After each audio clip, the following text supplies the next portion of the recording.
ಎಲ್ಲರಿಗೂ teacher table ಚಾನೆಲ್ಗೆ ಸ್ವಾಗತ. ಇವತ್ತಿನ ವಿಡಿಯೋದಲ್ಲಿ 10ನೇ ತರಗತಿ ಕನ್ನಡ ಗದ್ಯ ಭಾಗ 2 ವ್ಯಾಘ್ರಗೀತೆ ಪಾಠದ ಪ್ರಶ್ನೋತ್ತರಗಳನ್ನು ನೋಡ್ತಾ ಹೋಗೋಣ. ವ್ಯಾಘ್ರಗೀತೆ ಪಾಠವನ್ನು ಬರೆದವರು ಎ.ಎನ್. ಮೂರ್ತಿರಾವ್. ಕೃತಿಕಾರರ ಪರಿಚಯ. ಎ.ಎನ್. ಮೂರ್ತಿರಾವ್ ಇವರು ಮಂಡ್ಯ ಜಿಲ್ಲೆಯ ಅಕ್ಕಿಹೆಬ್ಬಾಳಿನವರು. ಇವರ ಕಾಲ 1900ರಿಂದ 2003. ಇವರ ಪೂರ್ಣ ಹೆಸರು ಅಕ್ಕಿಹೆಬ್ಬಾಳು ನರಸಿಂಹ ಮೂರ್ತಿರಾವ್. ಮೈಸೂರು ವಿಶ್ವವಿದ್ಯಾನಿಲಯದಲ್ಲಿ ಇಂಗ್ಲಿಷ್ ಪ್ರಾಧ್ಯಾಪಕರಾಗಿ, ಆಕಾಶವಾಣಿಯ ಸಹಾಯಕ ನಿರ್ದೇಶಕರಾಗಿ, ಕನ್ನಡ ಮತ್ತು ಸಂಸ್ಕೃತಿ ಇಲಾಖೆಯ ನಿರ್ದೇಶಕರಾಗಿ ಸೇವೆ ಸಲ್ಲಿಸಿದ್ದಾರೆ. ಆಧುನಿಕ ಕನ್ನಡದ ಪ್ರಮುಖ ಗದ್ಯ ಬರಹಗಾರರಾದ ಇವರು ಪ್ರಬಂಧಕಾರರಾಗಿಯೇ ಮಾನ್ಯರಾಗಿದ್ದಾರೆ. ಹಗಲುಗನಸುಗಳು, ಅಲೆಯುವ ಮನ, ಅಪರವಯಸ್ಕನ, ಅಮೆರಿಕ ಯಾತ್ರೆ, ಮಿನುಗು ಮಿಂಚು, ಪೂರ್ವಸೂರಿಗಳೊಡನೆ, ಚಂಡಮಾರುತ ಮೊದಲಾದವು ಶ್ರೀಯುತರ ಪ್ರಮುಖ ಕೃತಿಗಳು. ಚಿತ್ರಗಳು ಪತ್ರಗಳು ಎಂಬ ಕೃತಿಗೆ ಕೇಂದ್ರ ಸಾಹಿತ್ಯ ಅಕಾಡೆಮಿ ಪ್ರಶಸ್ತಿ, ದೇವರು ಎಂಬ ಕೃತಿಗೆ ಪಂಪ ಪ್ರಶಸ್ತಿ ಲಭಿಸಿದೆ. ಮೈಸೂರು ವಿಶ್ವವಿದ್ಯಾನಿಲಯ ಗೌರವ ಡಿ. ಲಿಟ್ ಪದವಿ ನೀಡಿದೆ. 1984ರಲ್ಲಿ ಕೈವಾರದಲ್ಲಿ ಸಮಾವೇಶಗೊಂಡ 56ನೆಯ ಅಖಿಲ ಭಾರತ ಕನ್ನಡ ಸಾಹಿತ್ಯ ಸಮ್ಮೇಳನದ ಅಧ್ಯಕ್ಷರಾಗಿದ್ದರು. ಕೊಟ್ಟಿರುವ ಪ್ರಶ್ನೆಗಳಿಗೆ ಒಂದು ವಾಕ್ಯದಲ್ಲಿ ಉತ್ತರಿಸಿ. ಮೊದಲನೇ ಪ್ರಶ್ನೆ, ಭಗವದ್ಗೀತೆಯನ್ನು ರಚಿಸಿದವರು ಯಾರು?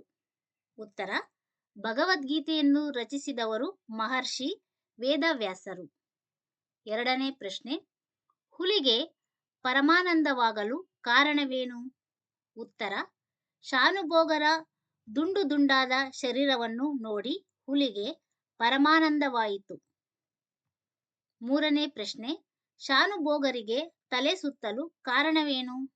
ಉತ್ತರ, ಹುಲಿಗೆ ತಮ್ಮ ಮುಖ ದರ್ಶನವಾಗದಂತೆ ತಪ್ಪಿಸಿಕೊಳ್ಳುವ ದೊಂಬರಾಟದಲ್ಲಿ ಶಾನುಭೋಗರ ತಲೆ ಸುತ್ತಲಾರಂಭಿಸಿತು.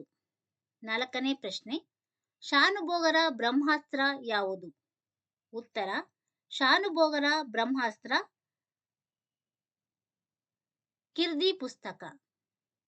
ಐದನೇ ಪ್ರಶ್ನೆ, ಹಸಿದು ಮಲಗಿದ್ದ ಹುಲಿಯು ಏನೆಂದು ಯೋಚಿಸಿತು? ಉತ್ತರ, ಹಸಿದು ಮಲಗಿದ್ದ ಹುಲಿಯು ವಿಧಿ ಆಹಾರಕ್ಕೆ ಏನನ್ನು ಒದಗಿಸುವುದೋ ಎಂದು ಯೋಚಿಸಿತು. ಕೊಟ್ಟಿರುವ ಪ್ರಶ್ನೆಗಳಿಗೆ 3-4 ವಾಕ್ಯಗಳಲ್ಲಿ ಉತ್ತರಿಸಿ. ಮೊದಲನೇ ಪ್ರಶ್ನೆ, ಮದಲಿಂಗನ ಕಣಿವೆಯಲ್ಲಿ ಬರುವಾಗ ಶಾನುಭೋಗರು ಏನೆಂದು ಯೋಚಿಸಿದರು? ಉತ್ತರ, ಕಾಡುದಾರಿ ಆದರೂ ಬೆಳದಿಂಗಳ ದಿನ ಮದಲಿಂಗನ ಕಣಿವೆಯಲ್ಲಿ ಬರುವಾಗ ಸ್ವಲ್ಪ ದೊಡ್ಡ ಹೆಜ್ಜೆ ಹಾಕಿದರೆ ಊಟದ ಹೊತ್ತಿಗೆ ಊರು ಸೇರಿಕೊಳ್ಳಬಹುದು ಎಂದು ಮದಲಿಂಗನ ಕಣಿವೆಯಲ್ಲಿ ಬರುವಾಗ ಶಾನುಭೋಗರು ಯೋಚಿಸಿದರು. ಎರಡನೇ ಪ್ರಶ್ನೆ, ಹುಲಿಯು ಹಿಂದಿನಿಂದ ಹಾರಿ ಕೊಲ್ಲದಿರಲು ಕಾರಣಗಳೇನು? ಉತ್ತರ, ಭರತಖಂಡದಲ್ಲಿ ಹುಲಿಗಳು ಧರ್ಮಶ್ರದ್ಧೆಯನ್ನು ಅನುಸರಿಸಿ ಬೇಟೆಯಾಡುವ ಕಾರಣದಿಂದಾಗಿ ಭರತ ಭೂಮಿಯಲ್ಲಿ ಜನಿಸಿದ ಹುಲಿಗಳು ಅಧರ್ಮದಿಂದ ನಡೆದುಕೊಳ್ಳುವುದಿಲ್ಲ. ಯಾರನ್ನೇ ಆಗಲಿ ಭರತಖಂಡದ ಹುಲಿಗಳು ಹಿಂದಿನಿಂದ ಹಾರಿ ಕೊಲ್ಲುವುದಿಲ್ಲ. ಶತ್ರುವನ್ನಾದರೂ ಸರಿಯೇ, ಆತ ಬೆನ್ನು ತಿರುಗಿಸಿರುವಾಗ ಕೊಲ್ಲುವುದಿಲ್ಲ. ಮೂರನೇ ಪ್ರಶ್ನೆ, ಶಾನುಭೋಗರು ಮೂರ್ಛೆಯಲ್ಲಿದ್ದಾಗ ನಡೆದ ಘಟನೆಗಳನ್ನು ವಿವರಿಸಿ. ಉತ್ತರ, ಶಾನುಭೋಗರು ಮೂರ್ಛೆಯಲ್ಲಿದ್ದಾಗ ನಡೆದಿದ್ದು ಇಷ್ಟು. ಚಿಕ್ಕನಾಯಕನಹಳ್ಳಿಗೆ ತೆಂಗಿನಕಾಯಿ ತುಂಬಿಕೊಂಡು ಹೋಗಿದ್ದ ಕೆಲವು ರೈತರು ತಿಂಗಳ ಬೆಳಕಿನಲ್ಲಿ ಗಾಡಿ ಹೊಡೆದುಕೊಂಡು ತಮ್ಮ ಹಳ್ಳಿಗೆ ಹಿಂದಿರುಗುತ್ತಿದ್ದರು. ಶಾನುಭೋಗರು ಬಿದ್ದ ಸ್ಥಳಕ್ಕೆ ಕಾಲು ಹರದಾರಿಯಿದೆ ಎನ್ನುವಾಗ ಎತ್ತುಗಳು ಏನು ಮಾಡಿದರೂ ಮುಂದೆ ಹೋಗದೆ ಕಣಿ ಹಾಕಿಕೊಂಡವು. ಅದೇ ವೇಳೆಗೆ ಎದೆ ನಡುಗುವಂತೆ ಹುಲಿಯ ಗರ್ಜನೆ ಕೇಳಿಸಿತು. ಎತ್ತುಗಳ ಗಂಟೆಯ ಶಬ್ದವನ್ನು ಕೇಳಿದ ಹುಲಿ ಕೆಲವು ನಿಮಿಷ ತಡೆದು ನೋಡಿತು. ಆದರೆ ರೈತರ ಮಾತು ಕೇಳಿಬಂದ ಮೇಲೆ ನಿರಾಶೆಯಿಂದಲೂ ಕೋಪದಿಂದಲೂ ಗರ್ಜಿಸಿ ಪಲಾಯನ ಮಾಡಿತು. ಗಾಡಿಯವರು 5 ಜನವಿದ್ದರೂ ಎಷ್ಟೇ ಆಗಲಿ ಹುಲಿ ಎಂದರೆ ಭಯವಲ್ಲವೇ? ಸ್ವಲ್ಪ ಹೊತ್ತು ಗಾಡಿಯ ಬಳಿಯಲ್ಲೇ ನಿಂತು ನೋಡಿದರು. ಮತ್ತೆ ಗರ್ಜನೆ ಕೇಳಲಿಲ್ಲ. ಅನಂತರ ಅವರು ತಮ್ಮಲ್ಲಿದ್ದ ಕೋವಿಯಿಂದ ಒಂದೆರಡು ತೋಟ ಹಾರಿಸಿ ಕೈಲಾದಷ್ಟು ಗಲಭೆ ಮಾಡುತ್ತಾ ತೆಂಗಿನ ಗರಿಯ ಪಂಜು ಹೊತ್ತಿಸಿಕೊಂಡು ಜಾಗರೂಕತೆಯಿಂದ ಮುಂದುವರೆದರು. ಮೂರ್ಛೆಯಲ್ಲಿ ಬಿದ್ದಿದ್ದ ಶಾನುಭೋಗರನ್ನು ಕಂಡು ಮುಖದ ಮೇಲೆ ನೀರೆರಚಿ ಎಚ್ಚರಿಸಿದರು. ಈ ಕೊಟ್ಟಿರುವ ಪ್ರಶ್ನೆಗಳಿಗೆ 8-10 ವಾಕ್ಯಗಳಲ್ಲಿ ಉತ್ತರಿಸಿ. ಮೊದಲನೇ ಪ್ರಶ್ನೆ, ಮೂರ್ತಿರಾಯರ ದೃಷ್ಟಿಯಲ್ಲಿ ಹುಲಿಯು ಬೇಟೆಯಾಡುವ ಬಗೆಯನ್ನು ವಿವರಿಸಿ. ಉತ್ತರ: ಹುಲಿ ಆಹಾರಕ್ಕಾಗಿ ಬೇಟೆ ಮಾಡಿ ಪ್ರಾಣಿಗಳನ್ನು ಕೊಂದು ತಿನ್ನುವುದೇನೋ ಉಂಟು. ಆದರೆ ನಿಷ್ಪಕ್ಷಪಾತವಾದ ದೃಷ್ಟಿಯಿಂದ ನೋಡಿದರೆ ಅದರಲ್ಲಿ ತಪ್ಪೇನಿದೆ? ಶಾಖಾಹಾರವನ್ನು ತಿಂದು ಬದುಕಬಹುದಾದ ಮಾನವನೇ ಮಾಂಸವನ್ನು ತಿನ್ನಬಹುದಾದರೆ ಹುಲಿಯಲ್ಲಿ ಅದೊಂದು ದೊಡ್ಡ ಅಪರಾಧವೇ? ಅದು ಆಹಾರಕ್ಕಾಗಿ ಕೊಲ್ಲುವುದರಲ್ಲೇನೂ ತಪ್ಪಿಲ್ಲ. ಹಾಗೆ ಕೊಲ್ಲುವಾಗ ಯಾವುದಾದರೊಂದು ಧರ್ಮವನ್ನು ಅನುಸರಿಸಿ ಕೊಲ್ಲುತ್ತದೆಯೇ? ಅಥವಾ ಧರ್ಮಾಧರ್ಮಗಳ ಲೆಕ್ಕವನ್ನೇ ಇಡದೆ ಸ್ವಚ್ಛಂದದಿಂದ ವರ್ತಿಸುತ್ತದೆಯೇ ಎಂಬುದೇ ಮುಖ್ಯ ಪ್ರಶ್ನೆ. ಭರತ ಭೂಮಿಯಲ್ಲಿ ಜನಿಸಿದ ಹುಲಿಗಳು ಅಧರ್ಮದಿಂದ ನಡೆದುಕೊಳ್ಳುವುದಿಲ್ಲ. ಶತ್ರುವನ್ನಾದರೂ ಸರಿಯೇ ಆತ ಬೆನ್ನ ತಿರುಗಿಸಿರುವಾಗ ಕೊಲ್ಲುವುದು ಧರ್ಮವಲ್ಲ. ಆದ್ದರಿಂದಲೇ ಹುಲಿಯು ಶಾನುಭೋಗರನ್ನು ಹಿಂದಿನಿಂದ ಹಾರಿ ಕೊಲ್ಲಲಿಲ್ಲ ಎಂದು ಮೂರ್ತಿರಾಯರು ಹುಲಿ ಬೇಟೆಯಾಡುವ ಬಗೆಯನ್ನು ವಿವರಿಸಿದ್ದಾರೆ. ಎರಡನೇ ಪ್ರಶ್ನೆ, ಶಾನುಭೋಗರನ್ನು ರಕ್ಷಿಸಿದುದು ಕೀರ್ತಿ ಪುಸ್ತಕವೇ, ಹುಲಿಯ ಧರ್ಮವೇ? ಸಮರ್ಥನೆಯೊಂದಿಗೆ ವಿವರಿಸಿ. ಉತ್ತರ: ಹುಲಿಯ ಗಮನವನ್ನು ಬೇರೆಡೆಗೆ ಸೆಳೆದು ಅರೆ ನಿಮಿಷದ ಅವಕಾಶವನ್ನು ಒದಗಿಸಿಕೊಟ್ಟು ನನ್ನ ಪ್ರಾಣವನ್ನು ರಕ್ಷಿಸಿದ್ದು ಕೀರ್ತಿ ಪುಸ್ತಕವೆಂದು ತಿಳಿದು ಅದಕ್ಕೆ ಅನಂತ ವಾತ್ಸಲ್ಯದಿಂದ ಕೃತಜ್ಞತೆಯನ್ನು ಸಲ್ಲಿಸಿದರು ಶಾನುಭೋಗರು. ಉಳಿದದ್ದು ಕೀರ್ತಿ ಪುಸ್ತಕದಿಂದಲ್ಲ, ಹುಲಿಯ ಧರ್ಮ ಶ್ರದ್ಧೆಯಿಂದ ಎಂದು ಹೇಳಬಹುದು. ಏಕೆಂದರೆ ಅವರ ದುಂಡು ದುಂಡಾದ ಶರೀರವನ್ನು ನೋಡಿದ ಹುಲಿ ಅವರು ಬೆನ್ನು ತಿರುಗಿಸಿ ನಡೆಯುತ್ತಿದ್ದರೂ ಮೇಲೆ ಬಿದ್ದು ಕೊಲ್ಲಬಹುದಾಗಿತ್ತು. ಆದರೆ ಅದು ಹಾಗೆ ಮಾಡಲಿಲ್ಲ. ಏಕೆಂದರೆ ಭರತಖಂಡದ ಹುಲಿಗಳು ಶತ್ರುವನ್ನಾದರೂ ಸರಿ ಬೆನ್ನ ಹಿಂದಿನಿಂದ ಹಾರಿ ಕೊಲ್ಲುವುದು ಧರ್ಮವಲ್ಲ. ಶಾನುಭೋಗರು ಬೆನ್ನ ಮೇಲೆ ಮಾಡಿ ಬಿದ್ದಿದ್ದರಿಂದ ಹುಲಿಯು ಅವರನ್ನು ತಿನ್ನದೆ ಬಿಟ್ಟಿತು. ಅದು ಕೊನೆವರೆಗೂ ಧರ್ಮಶ್ರದ್ಧೆಯನ್ನು ರಕ್ಷಿಸಿದ್ದು ಹುಲಿಯ ಧರ್ಮವೇ ಎಂದು ಸಮರ್ಥವಾಗಿ ಹೇಳಬಹುದು. ಈ ಸಂದರ್ಭ ಸಹಿತ ಸ್ವಾರಸ್ಯವನ್ನು ವಿವರಿಸಿ. ಮೊದಲನೇ ಪ್ರಶ್ನೆ, ಖಂಡವಿದಕೋ ಮಾಂಸವಿದಕೋ, ಗುಂಡಿಗೆಯ ಬಿಸಿ ರಕ್ತವಿದಕೋ? ಉತ್ತರ: ಆಯ್ಕೆ.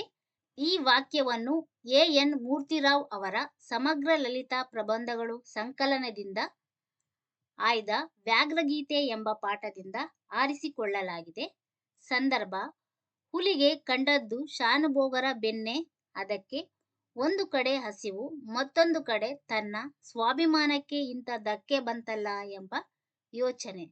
ಮೇಲೆ ಬಿದ್ದೇ ಬಿಡಲೇ ಎಂಬ ಯೋಚನೆ ಅದರ ಮನಸ್ಸಿನಲ್ಲಿ ಹೊಳೆದು ಹೋಯಿತು. ಕ್ಷಣಕಾಲ ಅದರ ಮನಸ್ಸಿನಲ್ಲಿ ಗೊಂದಲ. ಆದರೆ ಆ ಗೊಂದಲ ಕ್ಷಣಕಾಲಕ್ಕಿಂತಲೂ ಹೆಚ್ಚಾಗಿ ನಿಲ್ಲಲಿಲ್ಲ. ಅದು ಸದ್ವಂಶದಲ್ಲಿ ಜನಿಸಿದ ಹುಲಿ. ಖಂಡವಿದಕೋ ಮಾಂಸವಿದಕೋ, ಗುಂಡಿಗೆಯ ಬಿಸಿ ರಕ್ತವಿದಕೋ ಎಂದು ಆ ಹಸು ಆಹ್ವಾನ ಕೊಟ್ಟಾಗ ತನ್ನ ಅಜ್ಜ ಬಾಯಿ ಚಪ್ಪರಿಸಿಕೊಂಡು ಹಸುವನ್ನು ತಿನ್ನಬಹುದಾಗಿತ್ತು. ಆದರೂ ಆ ಹುಲಿರಾಯ ಸತ್ಯವ್ರತಿಯಾದ ಪುಣ್ಯಕೋಟಿಯನ್ನು ತಿನ್ನಲೊಲ್ಲದೆ ಪ್ರಾಣ ಬಿಡಲಿಲ್ಲವೇ? ಆ ಪವಿತ್ರ ಕಥೆ ಸುವರ್ಣಾಕ್ಷರದಲ್ಲಿ ಲಿಖಿತವಾಗಿ ಇಂದಿಗೂ ಹುಲಿಗಳಿಗೂ ಹಸುಗಳಿಗೂ ಆದರ್ಶವಾಗಿಲ್ಲವೇ? ಅಂತ ಹುಲಿಯ ಮೊಮ್ಮಗನಾಗಿ ಹುಟ್ಟಿ ತಾನು ಅಧರ್ಮಕ್ಕೆ ಕೈ ಹಾಕುವುದೇ ಎಂದು ಹುಲಿ ಯೋಚಿಸಿದ ಸಂದರ್ಭವಾಗಿದೆ. ಸ್ವಾರಸ್ಯ: ಪುಣ್ಯಕೋಟಿ ಕಥೆಯಲ್ಲಿನ ವ್ಯಾಘ್ರನ ಆದರ್ಶ ತನಗೂ ಮಾದರಿಯಾದದ್ದು ಎಂಬ ಈ ಹುಲಿಯ ಚಿಂತನೆ ಧರ್ಮಶ್ರದ್ಧೆಯನ್ನು ಸ್ವಾರಸ್ಯಪೂರ್ಣವಾಗಿ ಅಭಿವ್ಯಕ್ತಪಡಿಸುತ್ತದೆ. ಎರಡನೇ ಪ್ರಶ್ನೆ: ದೇವರೇ ಮರ ಹತ್ತುವಷ್ಟು ಅವಕಾಶ ಕರುಣಿಸು. ಉತ್ತರ: ಆಯ್ಕೆ: ಈ ವಾಕ್ಯವನ್ನು ಎ.ಎನ್. ಮೂರ್ತಿರಾವ್ ಅವರ ಸಮಗ್ರ ಲಲಿತ ಪ್ರಬಂಧಗಳು ಎಂಬ ಸಂಕಲನದಿಂದ ಆಯ್ದ ವ್ಯಾಘ್ರಗೀತೆ ಎಂಬ ಪಾಠದಿಂದ ಆರಿಸಿಕೊಳ್ಳಲಾಗಿದೆ. ಸಂದರ್ಭ: ಶಾನುಭೋಗರು ಕಿರ್ದಿ ಪುಸ್ತಕ ಹುಲಿಯ ಮುಖಕ್ಕೆ ಬಂದು ಬಡಿದಾಗ ಹುಲಿಗೆ ಪೆಟ್ಟೇನೂ ಆಗಲಿಲ್ಲ. ಆಶ್ಚರ್ಯವಾಯಿತು. ಶಾನುಭೋಗರ ಮನಸ್ಸಿಗೆ ಪರಿಸ್ಥಿತಿಯ ಅರಿವಾಗಲು ಅರೆ ನಿಮಿಷ ಹಿಡಿಯಿತು. ಆ ಅರೆ ನಿಮಿಷದಲ್ಲಿ ಶಾನುಭೋಗರು ದೇವರೇ ಮರ ಹತ್ತುವಷ್ಟು ಅವಕಾಶ ಕರುಣಿಸು ಎನ್ನುತ್ತಾ ಒಂದೇ ಉಸಿರಿನಲ್ಲಿ ಮರದ ಕಡೆಗೆ ಧಾವಿಸಿದ ಸಂದರ್ಭವಾಗಿದೆ. ಸ್ವಾರಸ್ಯ: ಶಾನುಭೋಗರು ಹುಲಿಯಿಂದ ತಪ್ಪಿಸಿಕೊಳ್ಳಲು ಅವಕಾಶ ಮಾಡಿಕೊಡು ಎಂದು ದೇವರಲ್ಲಿ ಪ್ರಾರ್ಥಿಸುವುದು ಸ್ವಾರಸ್ಯಪೂರ್ಣವಾಗಿದೆ. ಮೂರನೇ ಪ್ರಶ್ನೆ: ನಾನು ಮುಖ ಮೇಲಾಗಿ ಬಿದ್ದಿದ್ದೇನೆ. ಉತ್ತರ: ಆಯ್ಕೆ: ಈ ವಾಕ್ಯವನ್ನು ಎ.ಎನ್. ಮೂರ್ತಿರಾವ್ ಅವರ ಸಮಗ್ರ ಲಲಿತ ಪ್ರಬಂಧಗಳು ಎಂಬ ಸಂಕಲನದಿಂದ ಆಯ್ದ ವ್ಯಾಘ್ರಗೀತೆ ಎಂಬ ಪಾಠದಿಂದ ಆರಿಸಿಕೊಳ್ಳಲಾಗಿದೆ.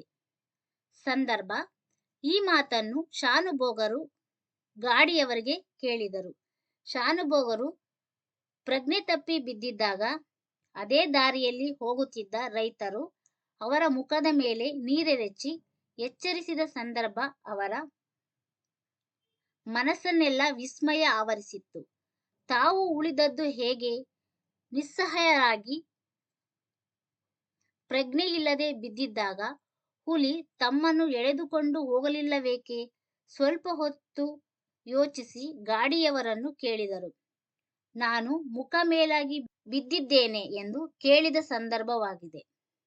ಸ್ವಾರಸ್ಯ: ನಾನು ಪ್ರಜ್ಞೆ ತಪ್ಪಿ ಬಿದ್ದಿದ್ದಾಗ ಹುಲಿಯು ಏಕೆ ಎಳೆದುಕೊಂಡು ಹೋಗಲಿಲ್ಲ ಎಂಬ ಮನಸ್ಸಿಗೆ ಶಾನುಭೋಗರು ಕೊನೆಯವರೆಗೂ ಆ ಪ್ರಾಣಿ ತನ್ನ ಕುಲಧರ್ಮವನ್ನು ಪಾಲಿಸಿಕೊಂಡೇ ಬಂದಿದೆ ಎಂಬ ಉತ್ತರ ಕಂಡುಕೊಳ್ಳುವುದು ಇಲ್ಲಿ ಸ್ವಾರಸ್ಯವಾಗಿದೆ.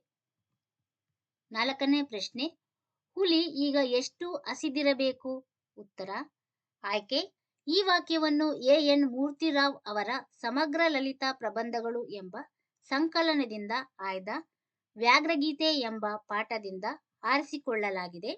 ಸಂದರ್ಭ: ಶಾನುಭೋಗರು ಜೀವಸಹಿತ ಮನೆ ಸೇರಿಕೊಂಡರು, ರಸದೂಟವನ್ನು ಮಾಡಿದರು. ಹುಲಿ ಈಗ ಎಷ್ಟು ಹಸಿದಿರಬೇಕು ಎಂಬ ಯೋಚನೆ ಬಂದಾಗ ಅವರ ವದನಾರವಿಂದದಲ್ಲಿ ಮುಗುಳು ನಗೆ ಮೂಡಿದ ಸಂದರ್ಭವಾಗಿದೆ.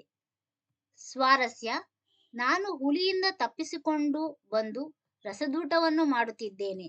ಆದರೆ ನನ್ನನ್ನು ಬಿಟ್ಟ ಆ ಹುಲಿ ಹಸಿವಿನಿಂದ ಬಳಲುತ್ತಿರಬಹುದು ಎಂದು ಶಾನುಭೋಗರು ನೆನೆಯುವುದು ಸ್ವಾರಸ್ಯವಾಗಿದೆ. ಬಿಟ್ಟಿರುವ ಸ್ಥಳಗಳನ್ನು ಸೂಕ್ತ ಪದಗಳಿಂದ ತುಂಬಿ. ಮೊದಲನೇ ಪ್ರಶ್ನೆ: ಮಂತ್ರಿತ್ವ ಹೋಗಿ ಕೇವಲ ಡ್ಯಾಶ್ ಮಾತ್ರ ಉಳಿದಿತ್ತು. ಉತ್ತರ: ಶಾನುಭೋಗಿಕೆ ಮಾತ್ರ ಉಳಿದಿತ್ತು. ಎರಡನೇ ಪ್ರಶ್ನೆ: ಕಿರ್ದಿ ಪುಸ್ತಕ ಡ್ಯಾಶ್ ಶಾನುಭೋಗರ ಬ್ರಹ್ಮಾಸ್ತ್ರ. ಮೂರನೇ ಪ್ರಶ್ನೆ: ನೆಲದಿಂದ ಮೇಲೆದ್ದುಕೊಂಡಿದ್ದ ಡ್ಯಾಶ್ ಎಡವಿ ಶಾನುಭೋಗರು ಬಿದ್ದರು. ಉತ್ತರ: ಕಲ್ಲನ್ನು ಎಡವಿ ಶಾನುಭೋಗರು ಬಿದ್ದರು. ನಾಲ್ಕನೇ ಪ್ರಶ್ನೆ: ರೈತರು ತಿಂಗಳ ಬೆಳಕಿನಲ್ಲಿ ಡ್ಯಾಶ್ ಹೊಡೆಯುತ್ತಿದ್ದರು. ಉತ್ತರ: ಗಾಡಿ ಹೊಡೆಯುತ್ತಿದ್ದರು.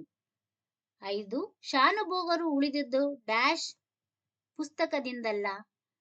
ಉತ್ತರ: ಕಿರ್ದಿ ಪುಸ್ತಕದಿಂದಲ್ಲ. ಧನ್ಯವಾದಗಳು. ಈ ವಿಡಿಯೋ ಇಷ್ಟ ಆದರೆ ಎಲ್ಲರಿಗೂ ಶೇರ್ ಮಾಡಿ, ಹಾಗೆ ಲೈಕ್ ಮಾಡಿ, ಕಾಮೆಂಟ್ ಮಾಡಿ.